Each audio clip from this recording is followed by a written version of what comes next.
The laughter and warmth of family vanished for Kemi the day her parents died. She had been just 5 years old, barely old enough to understand the permanence of death. A car accident had taken them away in the blink of an eye, leaving her with only faint memories of her mother's soft hands and her father's deep laugh. Life, once full of comfort and love, was now a cold and unfamiliar path. After the funeral, Kemi was sent to live with her uncle, a man who tried to care for her but was too consumed by work to fill the gaping hole in her heart. He was a bachelor, a man unaccustomed to raising a child, and though he meant well, his long hours left Kemi alone most of the time. At 6 years old, Kemi had learned to navigate loneliness. She would come home from school, prepare her own snacks, and sit in front of the TV for hours. Her favourite cartoons became her companions, filling the silent house with noise and colour. But in the quiet moments between episodes, she would sometimes hug her knees to her chest and whisper to herself, "I miss you, Mummy. I miss you." Her uncle would come home late, his shoulders slumped from the weight of the day. He would ask how her day was, but his questions were always distracted, his eyes focused on his phone or the stack of files he brought home. Kemi wished he would notice her sadness, but he never did. She learned to keep her feelings bottled. One evening, as Kemi, seated cross-legged on the living room floor with her colouring book, paused mid-stroke, the knock came again, firmer this time. Her hand stilled, the crayon slipping from her grasp. She wasn't expecting anyone. Uncle had left for work hours ago, and the silence of the apartment had become her only company. She stood hesitantly, her small, socklet feet padding across the cold, tiled floor. Her heart beat a little faster as she approached the door. Pressing her ear to it, she held her breath, listening. "Kemi, it's me." "Mr. John," came a voice from the other side. She recognized it immediately. Mr. John was their neighbor, the man who always greeted her with a smile whenever they crossed paths. He lived 2 doors down with his wife and teenage son. Uncle had mentioned him once or twice in passing, describing him as a nice enough fellow. But now, with him at her door, Kemi hesitated. Her fingers hovered over the latch. Uncle had told her not to open the door for strangers. But was Mr. John really a stranger? He seemed so kind when she saw him outside. Still, something inside her whispered to be careful. "Is your uncle home?" Mr. John asked, his voice calm, almost friendly. No, she said softly, her voice barely above a whisper. "Well, I just wanted to check on you. I thought I'd see if you're okay." The words sounded innocent enough, but the way he said them made her feel uneasy. Her fingers fidgeted with the hem of her shirt as she considered what to do. Finally, she unlocked the door and cracked it open, just enough to peek outside. Mr. John's face broke into a warm smile when he saw her. "There you are, Kemi," he said, leaning against the doorframe. "Can I come in, just for a little while?" She hesitated, but eventually stepped aside, letting him in.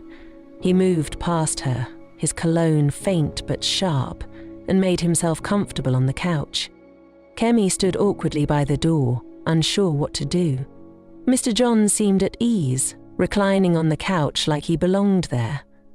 He glanced around the small apartment, his eyes briefly resting on the pile of toys in the corner, the dishes in the sink, and the television still playing softly in the background.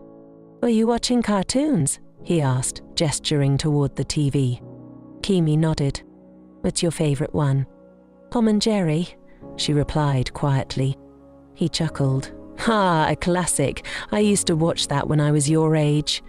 His smile widened. "Do you like chocolate?" Kemi's eyes lit up for a moment before she quickly looked down. She nodded again, shyly. "Well, I'll bring you some next time," he said, his tone light and cheerful. He continued asking her questions, how school was, what her favourite colour was, if she liked dolls. At first, his tone seemed harmless, even kind, but something about his gaze made her feel small, like she was under a microscope. Kemi found herself inching closer to the door as they talked. She didn't understand why, but something about his presence made her chest feel tight. After a while, Mr. John stood up and stretched. "Well, I should get going, but remember, if you ever need anything, you can always come to me, okay?" He placed a hand on her shoulder briefly before heading for the door. "Be a good girl." Kemi nodded, relief washing over her as he left. She quickly locked the door behind him, her small hands trembling slightly. When her uncle came home that evening, Kemi tried to tell him about Mr. John's visit. "Uncle, our neighbour came to the house today," she said, as he set his briefcase down by the door. Her uncle barely glanced at her, his tie already halfway undone. Who?" "Mr. John," Kemi repeated. "He came inside." Her uncle sighed, rubbing his temples. "Kemi, I'm tired. I'll talk to him later. Go eat your dinner." "But, Kemi," he interrupted, his tone firmer this time. "I said later." The words stung, and Kemi retreated to the couch, hugging her knees to her chest.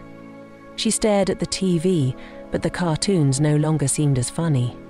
She glanced at her uncle, who had already buried himself in paperwork, and sighed softly. She wanted to tell him more, about how Mr. John had made her feel uncomfortable, about the strange look in his eyes. But she knew he wouldn't listen, not now. The next morning, Kemi walked to school with her head low. The memory of Mr. John's visit lingered in her mind, and she couldn't shake the feeling that something was wrong. Her teacher asked her twice why she seemed so distracted, but Kemi just shook her head. When she got home that afternoon, the apartment felt colder than usual. Uncle had already left for his second job, and the silence pressed down on her like a heavy blanket. She tried to focus on her homework, but the sound of every creak and groan in the building made her flinch. Then there was another knock. It was softer this time, almost hesitant, but the sound made her stomach twist. She didn't move, hoping whoever it was would just go away. "Kemi, it's me again, Mr. John," came the familiar voice. Her hands clenched into fists. She didn't want to open the door, but his voice was calm, almost soothing. "I just want to talk to you," he said. "I brought you something." Her heart pounded as she inched toward the door. "What is it?" she asked, her voice trembling. "Chocolate," he said. "I remembered you said you liked it." Kemi hesitated. She knew she shouldn't open the door, but the thought of chocolate was tempting. Slowly, she unlocked the latch and opened the door just a crack. Mr. John smiled, holding up a small candy bar. "See? I told you I'd bring you something." Kemi stared at the chocolate, her mouth watering. She glanced up at him, his smile wide and friendly, and then down at the candy again. "Can I come in?" he asked, stepping forward slightly. Her stomach churned. Something inside her screamed to say no, but her voice caught in her throat. She nodded reluctantly and stepped aside. As Mr. John walked past her, his smile faltered for just a moment, replaced by something darker. A flicker of satisfaction that made Kemi's skin crawl. And as the door clicked shut behind him, the room seemed to grow colder. The days passed, but Kemi couldn't stop thinking about Mr. John's strange behavior. She felt uneasy whenever she saw him outside, and she started locking the door during the day. She didn't understand why, but something about him felt wrong. One afternoon, when she came back from school, she heard another knock. This time she froze. "Jimmy, it's me, Mr. John," the voice. Her hands trembled as she unlocked the door.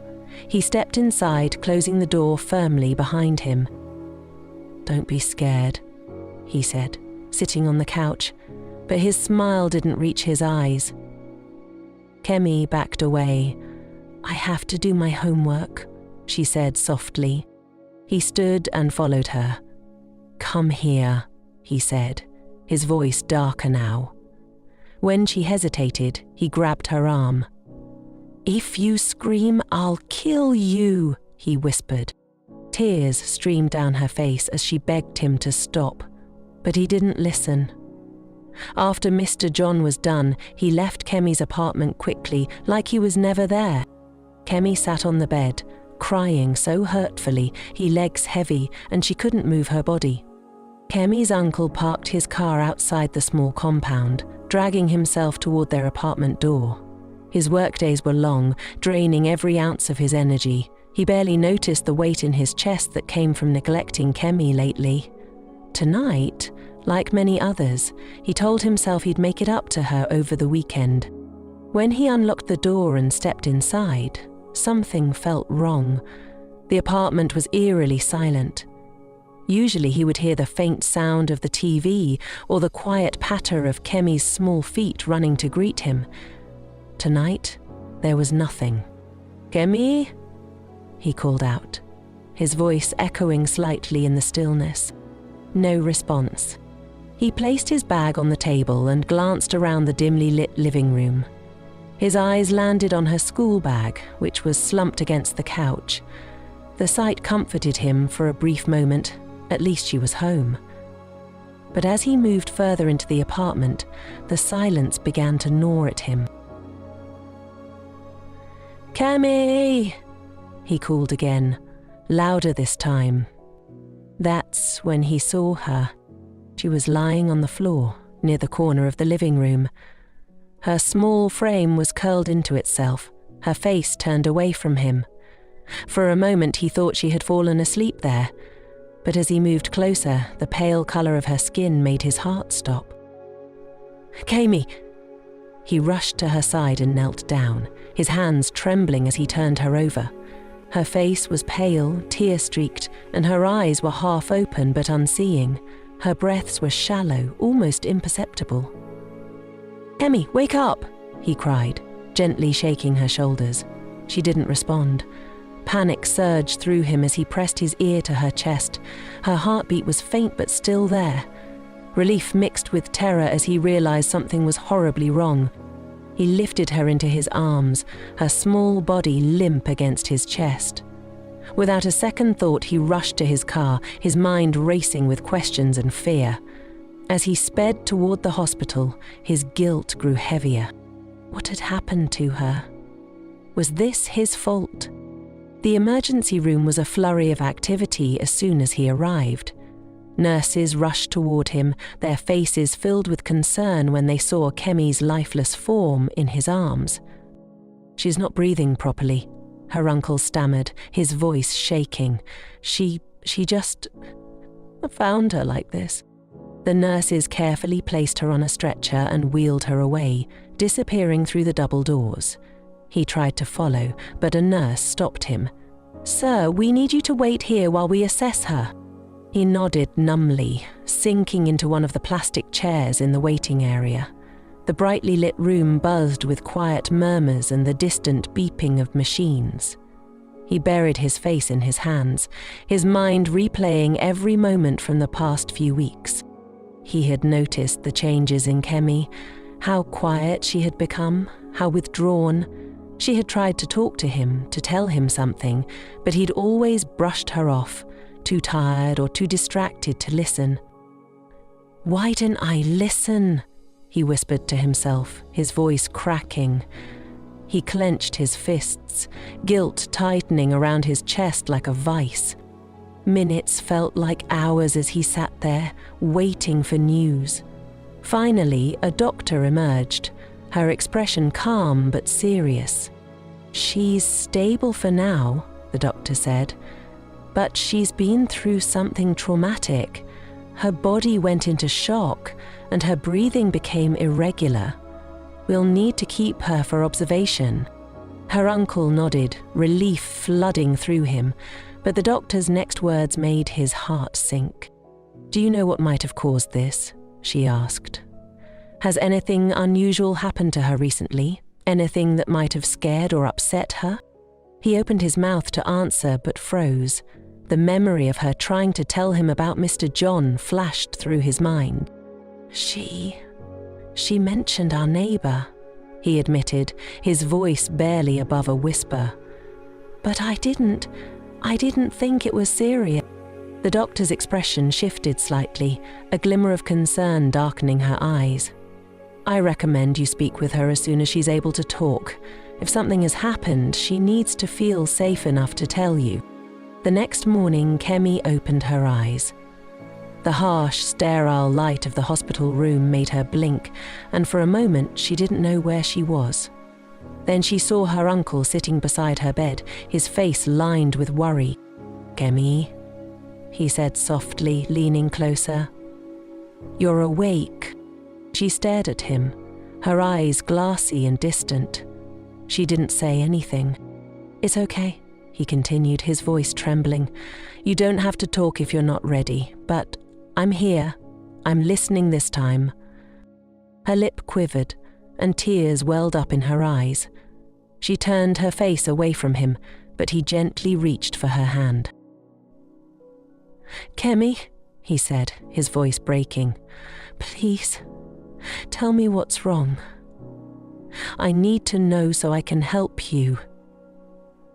For a long moment, the only sound in the room was the steady beep of the heart monitor.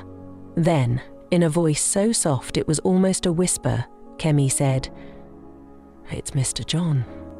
Her uncle froze. "What about Mr. John?" She hesitated, her small fingers gripping the edge of the blanket. Her voice cracked as she said, He comes to the house when you're not home." Her uncle's heart sank. "What does he do, Kemi?" he asked gently, though his hands were shaking. Her eyes filled with tears as she told him everything. About the knocks on the door, the way Mr. John would come inside and talk to her, and the day he had touched her in ways she didn't understand but knew were wrong. "I tried to tell you," she sobbed, "but he didn't listen." Her uncle's guilt was like a knife in his chest. He pulled her into his arms, holding her tightly as she cried. "I'm so sorry, Kemi," he whispered. "I'm so sorry." That afternoon, her uncle reported everything to the police. Officers came to the hospital to take Kemi's statement, though they were careful to be gentle with her. Her words were enough to launch an investigation, and within days, Mr. John was arrested. The news spread quickly through the compound, and the neighbours whispered about how they had never suspected anything. He always seemed so normal, they said, so friendly. But behind closed doors, he had been a monster. The trial was swift, and the evidence against him was damning. He was sentenced to a long prison term, but for Kemi, the shadows he had cast over her life would take much longer to disappear. Kemi's uncle took time off work to focus on her recovery. He enrolled her in therapy, where she slowly began to find her voice again. He made a promise to himself and to her that he would never ignore her again, no matter how tired or busy he was. The journey to healing was long and difficult, but Kemi was stronger than anyone realized. Slowly, she began to laugh again, to draw in her sketchbooks, to watch cartoons without fear. The apartment, once a place of darkness, began to feel like home again. Her uncle watched her transformation with a mixture of pride and regret. He couldn't change the past, but he could ensure that Kemi never had to face her fears alone again. And though the shadows of her trauma would always linger, Kemi learned that they didn't define her. She was more than her pain, more than her scars.